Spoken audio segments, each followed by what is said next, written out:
Hello everyone. UP PCS test series या part number C होगा। इससे पहले हमने दो पार्ट में 30-30 क्वेश्चन करके और एक में 40 क्वेश्चन, एक में 30 क्वेश्चन करके सॉल्व करवा दिया है। ये क्वेश्चन नंबर 70 से हम स्टार्ट करते हैं। निम्नलिखित में से पंचायती राज व्यवस्था का उद्देश्य क्या है?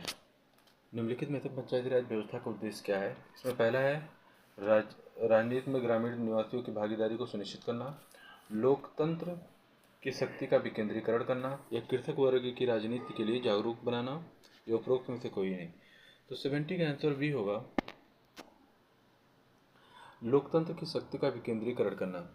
देखिए, भारत में पंचायती राज जो व्यवस्था है उसका मुख्य उद्देश्य यह था कि लोकतंत्र की शक्ति का जो है विकेंद्रीकरण करना चाहिए। और पंचायती राज व्यवस्था ग्रामीण भारत की स्थानीय शासन और स्वशासन प्रणाली है। आधुनिक भारत में तो अक्टूबर 1957 को पंचायती राज व्यवस्था लागू की गई थी। ठीक है, तो इसका आंसर सी होगा। नेक्स्ट क्वेश्चन 71 पे आते हैं हम लोग। 71 है, निम्नलिखित में से राज्य शब्द की परिभाषा के अंतर्गत कौन आता है? राज्य शब्द की परिभाषा के अंतर्गत कौन आता है? भारत की संसद, स्थानीय निकाय, या राज्य सरकार के विधायी अंगों को प्रभावित करने वाली सरकार, या steel authority of India limited. देखिए, इसका आंसर डी आएगा। राज्य सरकार के अंतर्गत जो राज्य शब्द का परिभाषा है उसके अंतर्गत सभी आते हैं। देखिए, राज्य शब्द की परिभाषा के अंतर्गत संघ के कार्यकारी एवं विधायी अंग, राज्य के कार्यकारी एवं विधायी अंग, सभी स्थानीय निकाय और सभी वैधानिक और गैर वैधानिक प्राधिकरण, ओएनजीसी, एलआईसी, सेल, गेल, इटिसरा, और राज्य के एक साधन के रूप में कार्य करने वाली निजी संस्था या एजेंसी राज्य के अर्थ के अंतर्गत आ सकती है। ठीक है, राज्य के एक साधन के रूप में कार्य करने वाली निजी संस्था या एजेंसी राज्य के अंतर्गत आ सकती है। आंसर नंबर 71 का बी होगा क्वेश्चन नंबर। नेक्स्ट है क्वेश्चन नंबर 72। निम्नलिखित में से कौन प्रधानमंत्री बनने से पूर्व राज्यों के मुख्यमंत्री रहे हैं? तो ये क्वेश्चन काफ़ी इंपॉर्टेंट है और कई एग्जाम्स में पूछे जा चुके हैं यूपी पीसीएस के, है ना। प्रीवियस ईयर क्वेश्चन सॉल्व करेंगे आप तो उसमें ही दिखाई देगा। इसे क्वेश्चन जो है कई बार पूछे जा चुके हैं, तो इसमें आंसर होगा ए। ठीक है, सॉरी, आंसर होगा ए 1, 4 और 5। मोरारजी देसाई और बीपी सिंह और एच.डी. देवेगौड़ा। इसमें कुल 6 व्यक्ति जो थे, मोरारजी देसाई, चौधरी चरण सिंह, बीपी सिंह, पीवी नरसिम्हा राव और एच.डी. देवेगौड़ा एवं नरेंद्र मोदी प्रधानमंत्री बनने से पूर्व अपने राज्य के मुख्यमंत्री रह चुके हैं। ठीक है, नरेंद्र मोदी भी गुजरात के मुख्यमंत्री थे पहले, प्रधानमंत्री बनने से पहले गुजरात के मुख्यमंत्री रह चुके हैं। नेक्स्ट क्वेश्चन पे आते हैं, क्वेश्चन नंबर 73 पे। निम्नलिखित कथनों में से कौन सा एक लोक लेखा समिति के संबंध में सत्य नहीं है? वर्तमान में 22 सदस्य हैं और समिति में किसी मंत्री का निर्वाचन नहीं हो सकता, और इसके सदस्यों का कार्यकाल 1 वर्ष का होता है, और लोकसभा या राज्यसभा में किसी भी सदस्य को इस समिति का अध्यक्ष नियुक्त किया जा सकता है। 73 का क्वेश्चन है, इसमें देखना है कौन सा सत्य नहीं है। तो इसमें 73 का आंसर डी आएगा। लोकसभा या राज्यसभा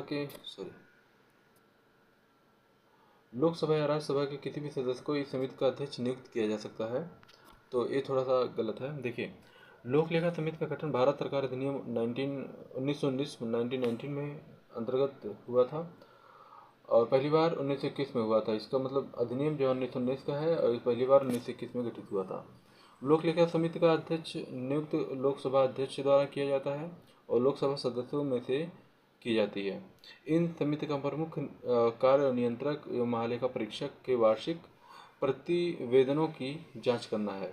तो लोक लेखा समिति में केवल 22 जो सदस्य होते हैं वो लोकसभा अध्यक्ष द्वारा लोकसभा सदस्यों में से की जाती है। ठीक है, तो इसका आंसर नंबर डी होगा। नेक्स्ट है 74 क्वेश्चन। निम्नलिखित में से वह कौन सा माध्यम है जिनके द्वारा लोकसभा की बैठक समाप्त की जा सकती है? ठीक है, जिनमें से लोकसभा की बैठक समाप्त की जा सकती है। सत्रावसान है, स्थगन या विघटन। तो इसमें आंसर नंबर डी होगा, तीनों, है ना। सत्रावसान के द्वारा भी, स्थगन के द्वारा भी और विघटन के द्वारा भी। ठीक है, तीनों के द्वारा की जा सकती है। नेक्स्ट क्वेश्चन आता है 75 पे। जब किसी सदन का अध्यक्ष सदन के किसी सदस्य को बोलने से रोककर अन्य किसी सदस्य को बोलने के लिए कहता है तो यह घटना कहलाती है मर्यादा या बैठ जाना, पक्ष त्याग या अंतर्प्रदर्शन, इंटरपेलियन। ठीक है, तो 75 का आंसर जो होगा डी होगा, बैठ जाना, यील्डिंग द फ्लोर। ठीक है, आंसर नंबर बी, बैठ जाना। देखिए, जब किसी सदस्य के अध्यक्ष सदन के किसी सदस्य को बोलने से रोककर अन्य किसी सदस्य को बोलने के लिए कहते हैं तो वह अब घटना बैठ जाना, यील्डिंग द फ्लोर कहलाती है। जैसे इसमें मर्यादा जो है, मर्यादा फर्स्ट पार्ट मर्यादा, तो उसमें डेकोरेंडम कहा जाता है, पक्ष त्याग किसी सदस्य द्वारा अपने दल को छोड़कर दूसरे दल में शामिल होना, अंतर्प्रदर्शन किसी सरकारी अधिकारी की किसी नीति के कार्य के लिए विवरण की मांग करना। ठीक है, तो ये है आंसर। क्वेश्चन नंबर 76 में आते हैं, देखते हैं। निम्नलिखित युग्मों में से कौन सा युग्म सही है, उसका चयन करना है। जनगणना संघ सूची का विषय है, उद्योग राज्य सूची, निगम कर संघ सूची या डाकघर बचत बैंक राज्य सूची और पशुओं के प्रति क्रूरता समर्थित सूची। इसमें सही युग्म का जो है चयन करना है। 70C का आंसर सी होगा, पहला, दूसरा, तीसरा और पांचवा। ठीक है, इसमें क्या, डाकघर बचत बैंक एक संघ सूची का विषय है, अन्य सभी सुमेलित है। डाकघर और बचत बैंक एक संघ सूची का विषय है, न कि राज्य सूची का, बाकी सब जो है सही सुमेलित है। नेक्स्ट क्वेश्चन 77 पे आते हैं। निम्नलिखित में से राजनैतिक दलों को सर्वप्रथम संवैधानिक मान्यता प्राप्त हुई थी। ठीक है, निम्नलिखित में से किस वर्ष राजनीतिक दलों को सर्वप्रथम संवैधानिक मान्यता प्राप्त हुई थी। 77 क्वेश्चन का आंसर डी होगा, 1985 में। देखिए, भारतीय संविधान के 52वें संविधान संशोधन 1985 द्वारा भारत में प्रथम बार राजनीतिक दलों के संवैधानिक मान्यता प्राप्त हुई। जो 1985 में सर्वप्रथम राजनीतिक दलों को संवैधानिक मान्यता प्राप्त हुई थी। ठीक है, तो ये क्वेश्चन आंसर। नेक्स्ट क्वेश्चन है, निम्नलिखित में से कथन वित्त विधेयक के संबंध में सत्य है। वित्त विधेयक के संबंध में सत्य है, यह सिर्फ लोकसभा में ही पेश किया जाता है या राष्ट्रपति के पूर्व अनुमति से ही पेश किया जाता है और राज्यसभा इसका अस्वीकृत कर सकती है या स्वीकृत कर सकती है। क्वेश्चन नंबर 78, क्वेश्चन नंबर 78 का डी होगा, उपरोक्त सभी। ठीक है, उपरोक्त सभी क्या है। देखिए, वित्त विधेयक भी धन विधेयक की भांति राष्ट्रपति की सिफारिश पर लोकसभा में प्रस्तुत किया जाता है और जितने भी इसमें कथन है वो सब सत्य हैं। ठीक, नेक्स्ट क्वेश्चन 79 पे आते हैं हम लोग। 79 क्वेश्चन पे, निम्नलिखित में से कौन सा युग्म सुमेलित नहीं है। ठीक है, कौन सा युग्म सुमेलित नहीं है। 12वां संविधान संशोधन गोवा, दमन, दीव और भारत में शामिल किया गया। 10वां संविधान संशोधन दादरा एवं नगर हवेली को भारत में शामिल किया गया। 52वां संविधान संशोधन मंत्रिपरिषद के कुल सदस्यों का 15% किया गया और 113वां संविधान संशोधन EWS को आरक्षण दिया। 103वां संविधान संशोधन, तो कौन सा सुमेलित नहीं है, तो इसमें विकल्प सी जो है वो सुमेलित नहीं है, विकल्प सी। 52वां संविधान संशोधन मंत्रिपरिषद को कुल सदस्यों का 15% किया गया। देखिए, 52वां संविधान संशोधन 2003 में हुआ था। इसमें बोडो, डोंगरी, मैथिली और संथाली भाषाओं को जो है 8वीं अनुसूची में शामिल किया गया था। और 91वां संविधान संशोधन जो 91वां संविधान संशोधन था उसमें मंत्रिपरिषद को कुल सदस्यों का 15% किया गया था। तो और जितने भी अन्य युग्म हैं वो सब सही सुमेलित हैं। तो क्वेश्चन नंबर नेक्स्ट आते हैं हम लोग 80 पे। क्वेश्चन नंबर 80 है, भारत के निम्नलिखित राष्ट्रपतियों को उनके कार्यकाल के अनुसार पहले और बाद के क्रम में व्यवस्थित करना है। और क्वेश्चन नंबर 80 है, तो इसमें देखिए डॉक्टर जाकिर हुसैन, बीबी गिरी, ज्ञानी जैल सिंह और डॉक्टर शंकर दयाल शर्मा, ये तो 1997 या 93 के अंतर्गत थे। तो देखते हैं इसके आगे। देखिए, डॉक्टर जाकिर हुसैन थे 1967 से 1969 तक और ये पहले मुस्लिम राष्ट्रपति थे। सेकेंड है जो बीबी गिरी थे, इनका कार्यकाल था 1969 टू 1974 में। निर्वाचन के दूसरे चक्र की गणना हुई थी इनके कार्यकाल में, इनके वोटिंग लिस्ट में। थर्ड है ज्ञानी जैल सिंह, इनका कार्यकाल था 1982 टू 1987 तक। पॉकेट वीटो का इस्तेमाल इन्होंने किया था, ज्ञानी जैल सिंह। और फोर्थ है डॉक्टर शंकर दयाल शर्मा, 1992 टू 1997। इनके कार्यकाल में पंचायती राज का संवैधानिक दर्जा प्राप्त हुआ। तो इसमें आंसर सी होगा। ठीक है, 1 2 3 4 सब एक सीरियल से सेट है। नेक्स्ट क्वेश्चन 81 पे आते हैं। निम्नलिखित कथनों पर विचार कीजिए। यह व्यक्ति एक ही समय से एक से अधिक राज्यों का राज्यपाल रह सकता है। हाँ, ये सही है। इस प्रावधान को 7वें संविधान संशोधन द्वारा जोड़ा गया था। तो ये इसमें थोड़ा सा इशू आएगा। ये क्वेश्चन नंबर 81 है। देखिए, एक व्यक्ति को एक समय में एक से अधिक राज्यों का राज्यपाल नियुक्त किया जा सकता है। और ये संविधान, इसमें देखना, जस्ट एक मिनट, शायद कुछ गलत, ना तो एक ना ही दो। देखिए, संविधान में अनुच्छेद 153 के अनुसार प्रत्येक राज्य का एक राज्यपाल होगा। ठीक है। और 7वें संविधान संशोधन द्वारा संविधान में यह जोड़ा गया कि यह व्यक्ति एक समय में एक या एक से अधिक राज्यों का राज्यपाल रह सकता है। राज्यपाल राज्य की कार्यपालिका का प्रमुख होता है, और परंतु वास्तविक शक्ति मुख्यमंत्री के नेतृत्व में मंत्रिपरिषद की होती है। तो इसमें तो एक व्यक्ति एक समय में एक या एक से अधिक राज्यों का राज्यपाल रह सकता है।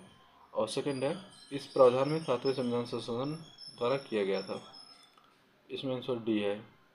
ठीक है, एक क्वेश्चन सा थोड़ा सा इशू दिख रहा है मुझे, इसे बाद में हम सॉल्व करते हैं। ठीक है, वैसे अगर आंसर में से देखा जाए तो केवल एक में सही होगा। सॉरी, जस्ट एक मिनट, इसमें असत्य पूछा है। सॉरी, हमने सत्य कथन का हमने जान लिया, तो इसमें कुछ दोनों सत्य है, इसमें कोई असत्य नहीं है। तो इसमें दोनों जो है सही है, इसलिए ना तो एक ना ही दो। ठीक है, ओके, सही है। 82, क्वेश्चन नंबर 82। लोकायुक्त अधिनियम पारित करने वाला भारत का कौन सा राज्य है? लोकायुक्त अधिनियम पारित करने वाला भारत का पहला भारतीय राज्य कौन सा है? तो 82 का है क्वेश्चन नंबर बी, उड़ीसा। ठीक है। देखिए, लोकायुक्त अधिनियम पारित करने वाला भारत का पहला भारतीय राज्य उड़ीसा 1970 में है। 1970 में पारित किया गया था। यह जान लेना आवश्यक है कि सर्वप्रथम 1971 में महाराष्ट्र में लोकायुक्त पद का सृजन किया गया, परंतु अधिनियम सर्वप्रथम उड़ीसा द्वारा बनाया गया था।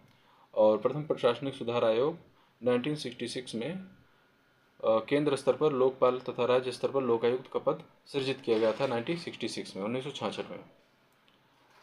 नेक्स्ट क्वेश्चन है क्वेश्चन नंबर 83। क्वेश्चन नंबर 83 है, निम्नलिखित में कौन सा कथन स्थगन प्रस्ताव के संबंध में सत्य है? पहला है, इसका तात्पर्य है मंत्रियों को सूचना एकत्र करना। सेकंड है, इसका तात्पर्य है बजट प्रस्ताव में कटौती करना। थर्ड है, इसका तात्पर्य है सरकार की किसी विशिष्ट नीति का आलोचना करना। या फोर्थ है, इसमें से कोई नहीं। देखिए, 83 का क्वेश्चन जो है उसका आंसर सी होगा। इसका तात्पर्य है सरकार की किसी विशिष्ट नीति का आलोचना करना। ठीक है, स्थगन प्रस्ताव के संबंध में जो सत्य है कथन वह यही है कि सरकार की किसी विशिष्ट नीति का आलोचना करना। इसमें स्थगन प्रस्ताव का तात्पर्य है कि सरकार की किसी विशिष्ट नीति का आलोचना करना। स्थगन प्रस्ताव सरकार के विरुद्ध एक निंदा प्रस्ताव होता है। यह प्रस्ताव किसी सदस्य द्वारा गंभीर या सार्वजनिक महत्व के विषयों पर ध्यान आकर्षित करने के लिए लाया जाता है। तो इसका आंसर नंबर सी होगा। Next question 80 number 4, question number 84। निम्नलिखित में से किसके द्वारा लोकसभा में अनुसूचित जाति एवं जनजातियों के लिए स्थानों का आरक्षण सुनिश्चित किया गया है? इसमें डायरेक्ट अनुच्छेद पूछा है। तो 84 का जाहिर सी बात है अनुच्छेद 330 द्वारा।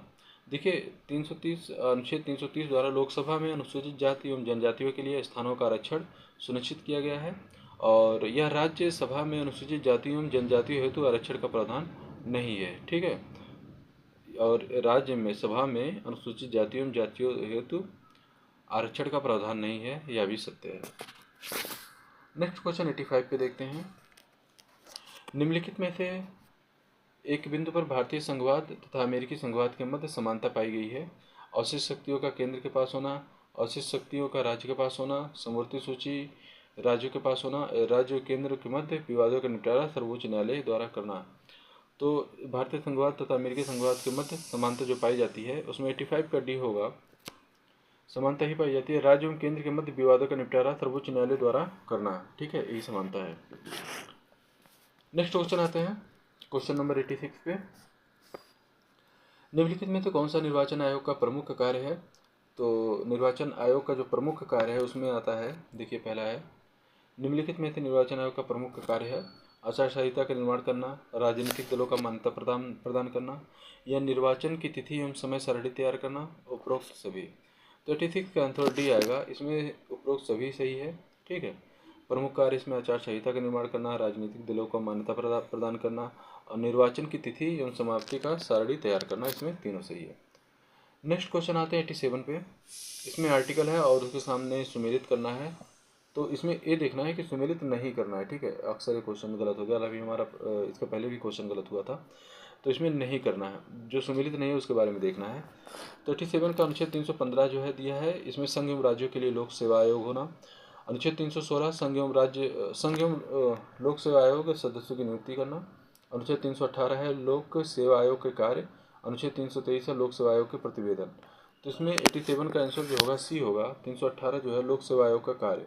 देखिए 320 जो है अनुच्छेद 320 लोक सेवा आयोग का कार्य है, ये सही है।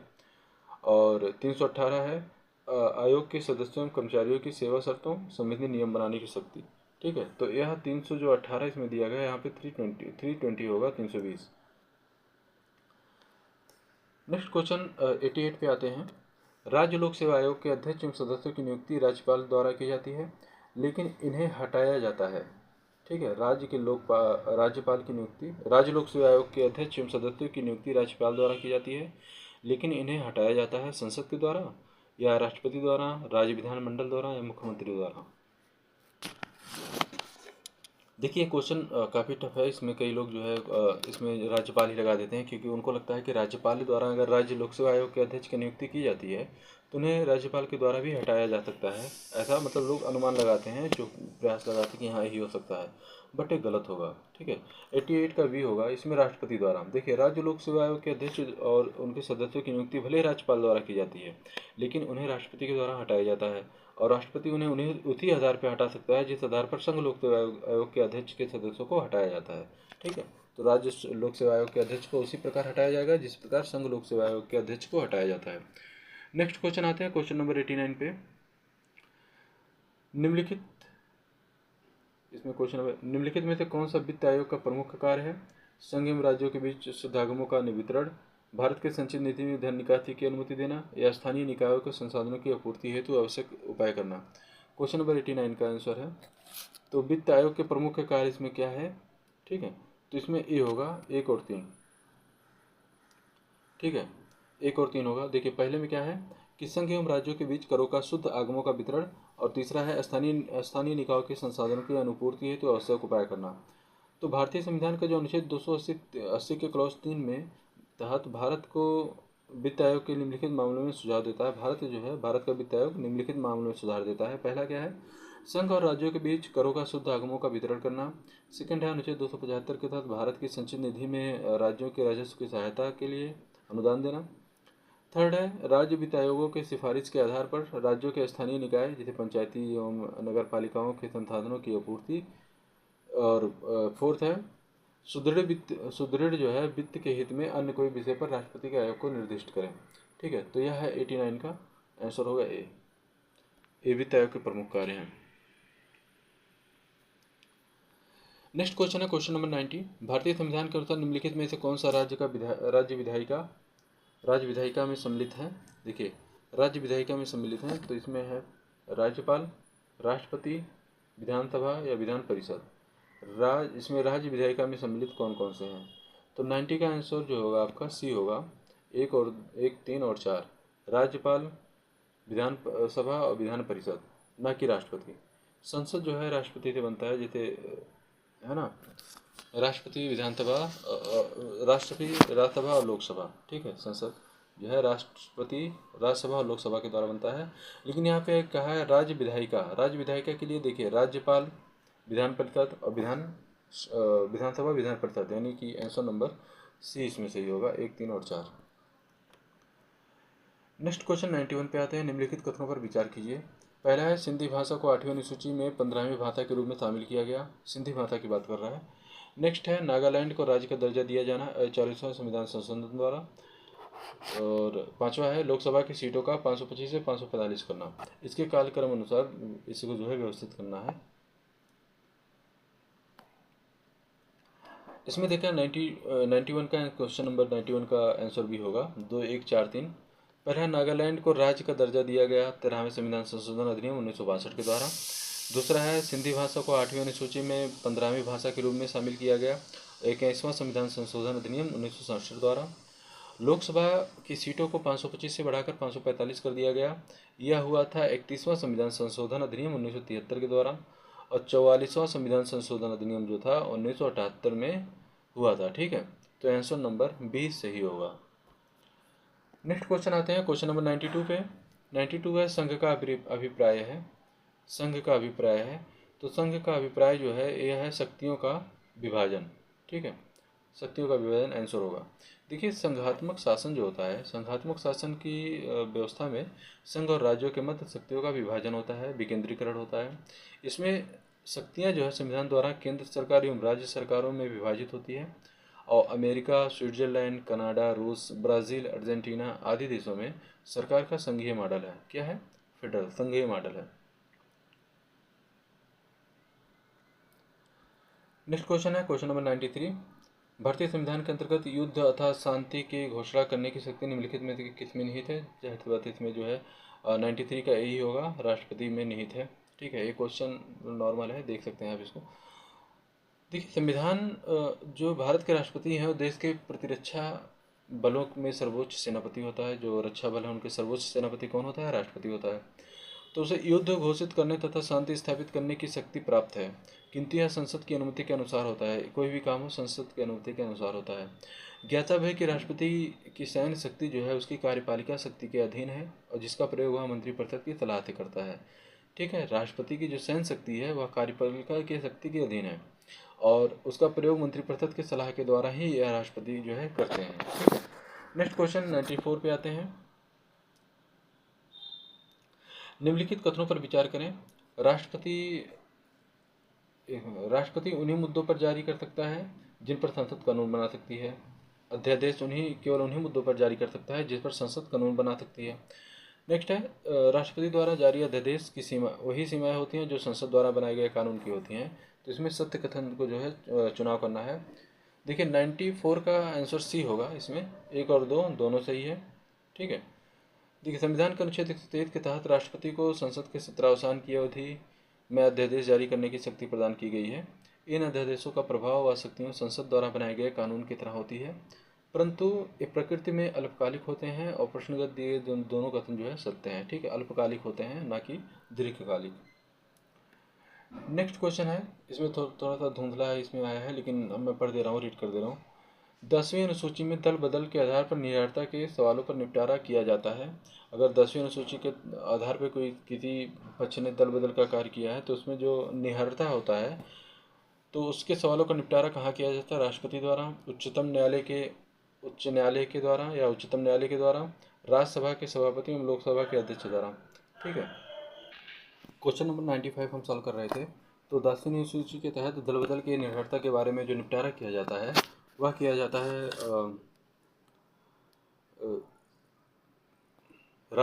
वह किया जाता है आपका राज्यसभा के सभापति एवं लोकसभा के अध्यक्ष द्वारा। ठीक है, तो आंसर नंबर डी इसका सही होगा।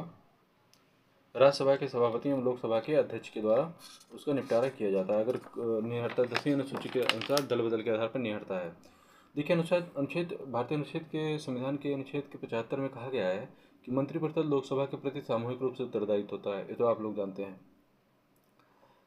मंत्रिपरिषद सामूहिक रूप से लोकसभा के प्रति उत्तरदायी होता है और इसका अर्थ यह है कि मंत्रिपरिषद तभी तक है जब तक कि उसके सदन में बहुमत प्राप्त है। अविश्वास प्रस्ताव मंत्रिपरिषद में लोकसभा के विश्वास के निर्धारण हेतु लाया जाता है और लोकसभा मंत्रिपरिषद के अविश्वास प्रस्ताव पारित कर हटा सकती है। अगर लोकसभा में अविश्वास प्रस्ताव पारित हो जाता है तो मंत्रिपरिषद को इस्तीफा देना पड़ेगा। ठीक है, नेक्स्ट क्वेश्चन नंबर आते हैं हम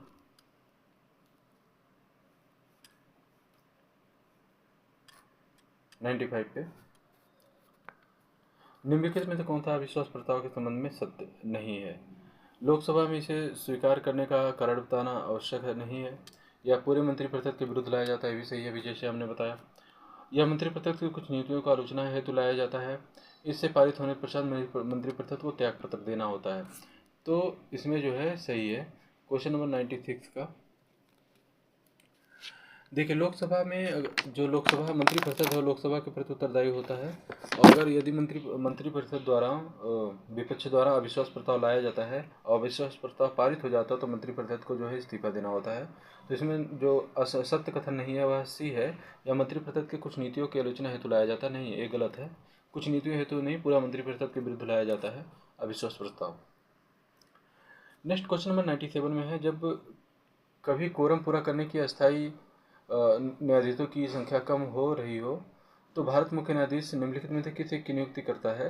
देखिए, तदर्थ न्यायाधीश, कार्यकारी न्यायाधीश, अस्थायी न्यायाधीश, या इनमें से कोई नहीं। देखिए, 97 का आंसर जो होगा वही होगा तदर्थ न्यायाधीश। ठीक है। कभी कभी क्या होता है कि कोरम पूरा करने में स्थायी न्यायाधीशों की संख्या कम पड़ रही होती है तो भारत के मुख्य न्यायाधीश तदर्थ न्यायाधीशों की नियुक्ति करता है। यह नियुक्ति अस्थायी काल के लिए की जाती है। ऐसा यह संबंधित उच्च न्यायालय के मुख्य न्यायाधीश के परामर्श एवं राष्ट्रपति के पूर्व मंजूरी द्वारा ही किया जा सकता है। ठीक है। नेक्स्ट क्वेश्चन, क्वेश्चन नंबर 98 पे आते हैं हम लोग। 98 क्वेश्चन है, भारत की संसद अनुच्छेद 368 के अधीन यह अधिकार है कि वह संविधान में वर्णित मौलिक अधिकारों सहित संविधान में वर्णित किसी भाग में संशोधन कर सकती है, बशर्ते इसमें मूल संरचना प्रभावित ना हो। निम्नलिखित में से मूल संरचना के तत्वों की पहचान करें। देखिए, पहला इसमें एक कल्याणकारी राज्य की स्थापना का जनादेश, अनुच्छेद 141 के अंतर्गत सर्वोच्च न्यायालय की शक्ति, और व्यक्ति की परिस्थिति एवं अवसर की समानता या न्यायिक समीक्षा। तो इसमें से देखते हैं क्वेश्चन का क्या आंसर होगा। 98 का क्वेश्चन का आंसर होगा आपका डी, उपरोक्त में से सभी। ठीक है, क्वेश्चन नंबर डी होगा, उपरोक्त में से सभी। देखिए, क्या है कि एक कल्याणकारी राज्य का स्थापना जनादेश केशवानंद भारती मामला जो हुआ था 1973 में, उसमें किया गया था। अनुच्छेद 141 के अंतर्गत सर्वोच्च न्यायालय की शक्ति दिल्ली जुडिशियल सर्विस एसोसिएशन 1991 के द्वारा हुआ था। व्यक्ति की परिस्थिति एवं अवसर की समानता इंदिरा नेहरू गांधी मामला 1975 में, और न्यायिक समीक्षा एसआर बोम्मई मामला 1994 में हुआ था। ठीक है। नेक्स्ट क्वेश्चन 99 पे आते हैं। निम्नलिखित में से कौन सा प्रावधान है जिसमें संशोधन है तो विशेष बहुमत या आधे राज्यों की स्वीकृति अनिवार्य होता है। यह क्वेश्चन नंबर 99 है। तो इसमें आंसर जो होगा डी होगा, उपरोक्त में से सभी। देखिए, अनुच्छेद 368 जो है 368 के में वर्णित प्रावधानों के आधार पर संघीय ढांचे में संबंधित संशोधन जो है संविधान संशोधन के उपबंधों को संसद के विशेष बहुमत से संशोधित किया जाता है। इस प्रावधान हेतु आधे राज्यों के विधानमंडलों को भी स्वीकृति अनिवार्य है, और इसमें प्रस्तुत जितने भी प्रावधान है वह अनिवार्य है। ठीक है। तो उपरोक्त सभी यह सही है। नेक्स्ट क्वेश्चन है क्वेश्चन नंबर 100, और आज हम लोग 100 क्वेश्चन तक ही सॉल्व करेंगे। 100 क्वेश्चन में क्या कहता है कि नीचे दिए गए कथनों में से नीचे दिए गए कथनों में एक कथन को ए है और कार्य दूसरा है। अभिकथन ए क्या है, प्रधानमंत्री के परामर्शानुसार राष्ट्रपति मंत्रिमंडल के किसी सदस्य को उप प्रधानमंत्री नियुक्त कर सकते हैं। नेक्स्ट है, उप प्रधानमंत्री की उत्तरदायित्व का निर्धारण प्रधानमंत्री की विशेषाधिकार है। ठीक है। तो इसमें 100 क्वेश्चन का बी होगा, ए आर दोनों सही है, आर्य का सही व्याख्या नहीं करता। देखिए, संविधान में उप मुख्यमंत्री का पद का कोई प्रावधान नहीं है। आप लोग पढ़े होंगे किसी भी आर्टिकल में, उप प्रधानमंत्री का कोई प्रावधान नहीं है। किंतु समय समय पर राजनीतिक कारणों से सत्तारूढ़ दल द्वारा संवैधानिक प्रावधानों से हटाकर उप प्रधानमंत्री की नियुक्ति की जाती है। इस प्रकार यह विशुद्ध रूप से एक राजनीतिक पद है। इस प्रकार कथन और कारण दोनों सही है, परंतु कारण कथन का सही व्याख्या नहीं करता है। आज हम लोग 100 क्वेश्चन तक सॉल्व किए हैं। नेक्स्ट पार्ट में हम लोग फिर क्वेश्चन सॉल्व करेंगे, और 50 क्वेश्चन, जिसमें 150 क्वेश्चन हो जाएगा टोटल। तो यदि आपको अच्छा लगा हो तो लाइक कर दें और कमेंट करके बताएं इसमें और हम संशोधन क्या कर सकते हैं। ओके।